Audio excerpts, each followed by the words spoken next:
to FCC Knows Mental Health.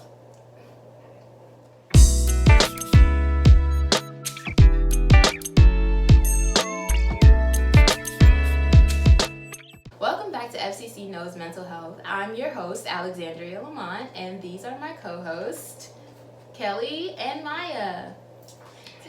Today we will be talking about seasonal affective disorder.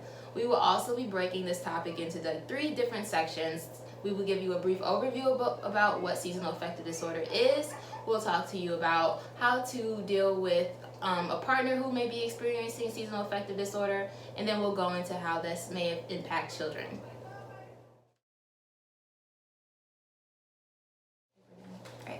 So Maya is going to give us a brief overview about what seasonal affective disorder is. Maya? Okay, well, seasonal affective disorder, or it's also known as SAD, is a form of depression that occurs at the same time each year, usually when the weather begins to transition. So here in Georgia, it kind of has already transitioned to colder weather. So some of the causes of seasonal affective disorder may be due to the decreased sunlight. Depending on your geographic location, you'll have shorter days where it's darker for longer periods of time compared to the rest of the year. Also with your sleep pattern, some people feel like since it's darker, they wake up later and go to bed earlier, so you're getting more sleep. Another thing that can be caused or causes it may be the production of melatonin, which relates to sleep as well. The sleep hormone, it kind of goes along with the sunlight cycle and things like that. Another cause may be serotonin, or the production of serotonin. As you get less sunlight, the production may decrease, so it affects your mood, and serotonin is one of the chemicals in your brain that stabilizes your mood. So some of the risk factors for seasonal affective disorder include your gender. So 3 out of 4 women are likely to be diagnosed with seasonal affective disorder. So it affects women a lot more than it affects men. So your age. So people ages 18 to 30 are more likely to be diagnosed earlier on in their life opposed to later on. And also if you have anyone in your family that has ever been diagnosed with this, you are at higher risk for seasonal affective disorder. Some of the treatment options for seasonal affective disorder include medication, so it can be done in the form of prescribed antidepressants. You have to get with a psychiatrist or some mental health professional or doctor to get prescribed antidepressants for this time of year. Also, you can get vitamin D, whether it be over the counter or actually prescribed. Vitamin D has a lot to do with sunlight production and the level of exposure you get, so you may not be getting enough, thus leading to seasonal affective disorder. Another treatment option may actually be to, just go out and get more sun or light exposure. There is the option of therapy too. If you feel like things are too much for you and you are feeling burdened by being depressed during this time of the year, then there are options as far as therapy, reaching out to a mental health professional or people in the community to make sure you get the help you need. Thank you, Maya, for sharing that wonderful information on seasonal affective disorder. I really appreciated you pointing out that in order to be diagnosed with seasonal affective disorder, it does have to be a reoccurring thing for at least 2 years.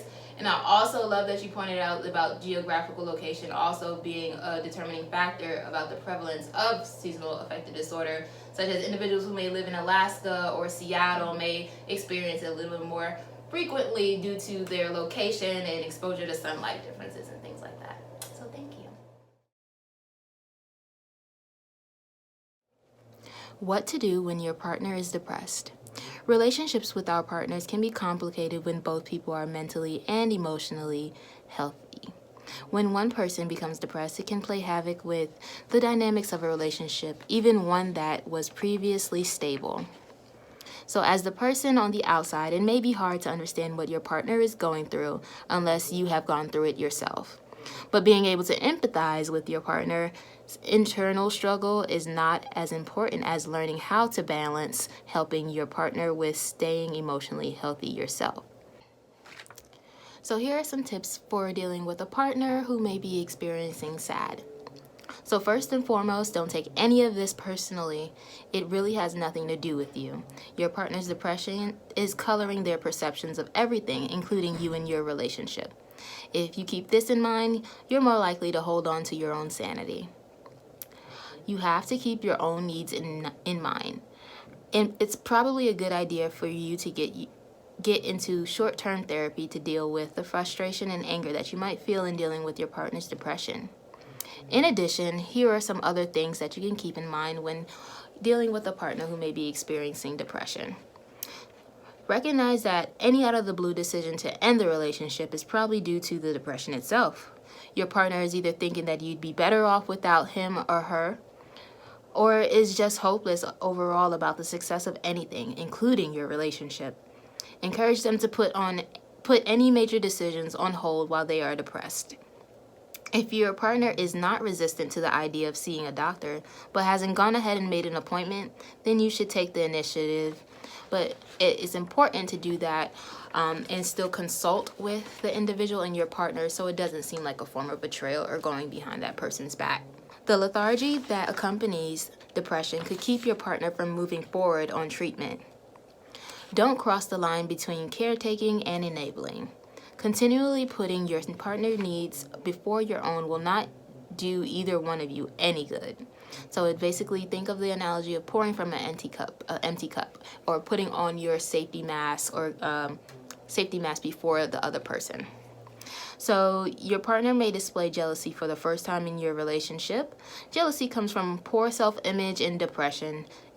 Depression is destroying your partner's self-image, even if it was always healthy before. So figure out what your line in the sand is as far as ending the relationship. What will be the final straw? Talk it over with your therapist. Get that help. Recognize that your roles may shift due to your partner's depression. If your partner has always been the caretaker, chances are these roles are completely reversed now. Realize that this could lead to a lot of resentment on your part, and that's perfectly understandable. Don't feel guilty, don't feel like a failure, and again, this has nothing to do with you. Don't be afraid to use the S word. Many people think that they'll give someone with depression ideas if they are contemplating suicide. It's not true. Chances are those thoughts could be potentially going through that individual's head. They can either be listening to them or not.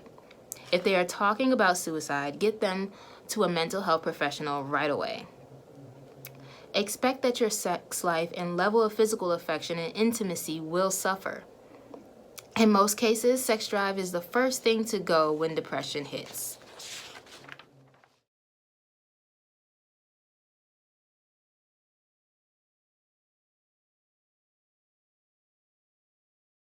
So next we will have Kelly going to talk about more into what seasonal affective disorder may look like for children.